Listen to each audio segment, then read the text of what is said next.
অসম চৰকাৰ হায় হায় হায় হায় হায় হায় বিজেপি চৰকাৰ হায় হায় হায়। বৰপেটা জিলা ছাত্ৰ মুক্তি সংগ্ৰাম সমিতিয়ে পালন কৰে ধৰ্মঘট কাৰ্যসূচী। বৰপেটা মিলেনিয়াম পাৰ্কত দুখন্তীয়া অৱস্থান ধৰ্মঘট কাৰ্যসূচী পালন কৰে ছাত্ৰ মুক্তি সংগ্ৰাম সমিতিয়ে। পলিটেকনিকসমূহত পূৰ্বে অস্থায়ীভাৱে নিযুক্ত অংশকালীন প্ৰবক্তাসকলক চাকৰিৰ পৰা অব্যাহতি দিয়া কাৰ্যৰ বিৰোধিতা কৰি সাব্যস্ত কৰে ধৰ্মঘট কাৰ্যসূচী।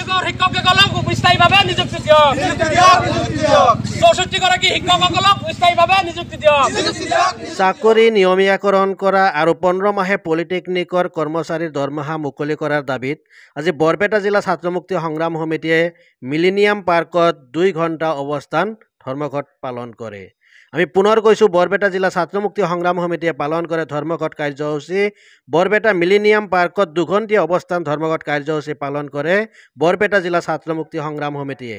পলিটেকনিকসমূহত পূৰ্বে অস্থায়ীভাৱে নিযুক্ত অংশকালীন প্ৰবক্তাসকলক চাকৰিৰ পৰা অব্যাহতি দিয়া কাৰ্যৰ বিৰোধিতা কৰি সাব্যস্ত কৰে ছাত্ৰ মুক্তি সংগ্ৰাম সমিতিয়ে প্ৰতিবাদী কাৰ্য। জানে যে যোৱা 30টা দিনে অসমৰ 11খন পলিটেকনিক কলেজৰ মহাবিদ্যালয়ৰ অধ্যাপক অধ্যাপিকাসকলে 64জন অধ্যাপক অধ্যাপিকাসকলে সচলত আন্দোলন কৰি আছে আৰু তেওঁলোকৰ যি মূল দাবী আৰু তেওঁলোকৰ যি সাংবিধানিক যি অধিকাৰ তাৰ কাৰণে তেওঁলোকে সচলত যি আন্দোলন কৰি আছে, সেই আন্দোলনত আমি সমৰ্থন জনাই আজি ছাত্ৰ মুক্তি সংগ্ৰাম সমিতি গোটেই অসমত প্ৰত্যেকখন জিলাতে আমি ছাত্ৰ মুক্তি সংগ্ৰাম সমিতিয়ে 2 ঘণ্টা অৱস্থান ধৰ্মঘট কাৰ্যসূচী পালন কৰিছোঁ।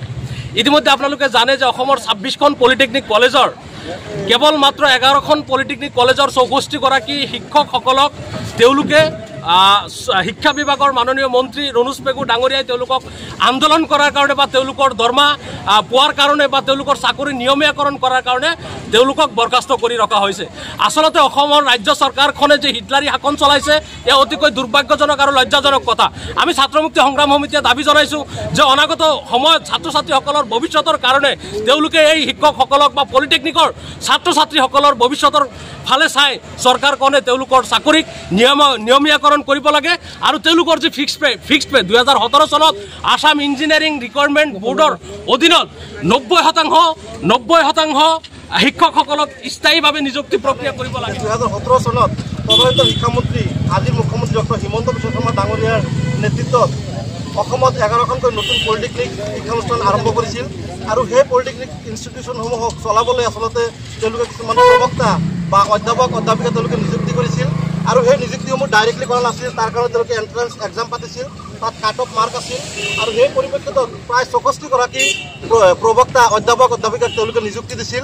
কিন্তু তাৰ পৰৱৰ্তী সময়ত দেখা গ'ল যে তেওঁলোকে আচলতে তেওঁলোকৰ যি যোগ্যতা, যি আপোনাৰ ইঞ্জিনিয়াৰিং গ্ৰেজুৱেশ্যন কৰিছে বা ইঞ্জিনিয়াৰিঙত মাষ্টাৰ্ছ কৰিছে, PhD কৰিছে বা cut off mark more than 80%, তাৰ পিছতো তেওঁলোকক আচলতে অন্যান্য প্ৰবক্তাসকল বা অন্যান্য কলেজ বা ইনষ্টিটিউশ্যনসমূহত যি স্কেলত তেওঁলোকক আচলতে সা সুবিধা দিয়া বা দৰমহা দিয়া হয়, তেওঁলোকক সেই ধৰণৰ দৰমহা দিয়া হোৱা নাছিল বা তেওঁলোকক পৰ্যাপ্ত সুবিধা দিয়া হোৱা নাছিল।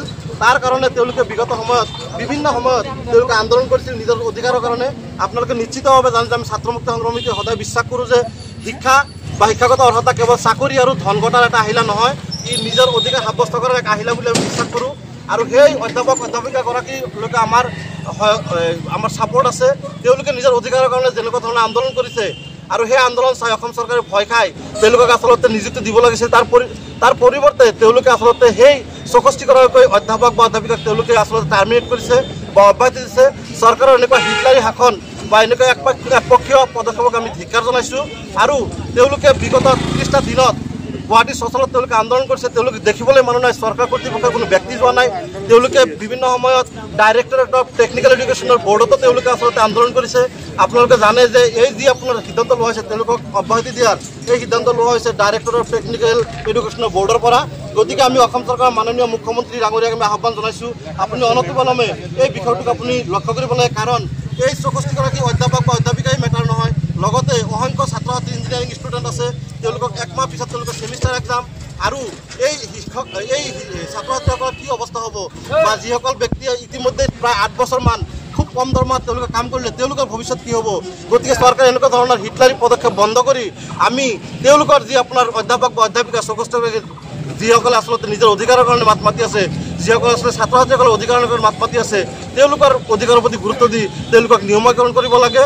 আৰু যদি অসম চৰকাৰে এনেকুৱা হিটলাৰী শাসন চলাই বা এনেকুৱা ধৰণৰ অন্যায় কৰে আমি বিভিন্ন সময়ত দেখিবলৈ পাওঁ বিজেপি চৰকাৰ বা হিমন্ত বিশ্ব শৰ্মা চৰকাৰে বিভিন্ন সময়ত কয় যে আমি নিবনুৱা সমস্যাৰ সমাধান কৰিছোঁ আৰু আমি ইতিমধ্যে দেখিবলৈ পাইছোঁ যে চৌকিষ্টগৰাকীয়ে আপোনাৰ ইষ্টাব্লিছ হোৱা মানুহক বা টেম্পৰাৰী আপোনাৰ কাম কৰা প্ৰবক্তা বা অধ্যাপকসকলক টাৰ্মিনেট কৰিছে কেনেকুৱা ধৰণৰ নিবনুৱা সমস্যাৰ সমাধান হ'ল গতিকে অসম চৰকাৰলৈ আমাৰ এইটোৱে প্ৰশ্ন যে আপোনালোকে অনতিপলমে এওঁলোকক নিয়মীয়কৰণ কৰক নহ'লে আমি এওঁলোকৰ যি আন্দোলন কৰিছে অধিকাৰ আন্দোলন সেই অধিকাৰ আন্দোলনক আমি ছাত্ৰ মুক্তি সংগ্ৰাম সমিতিয়ে একলগ হৈ এক গণতান্ত্ৰিক আন্দোলন গঢ়ি তোলাৰ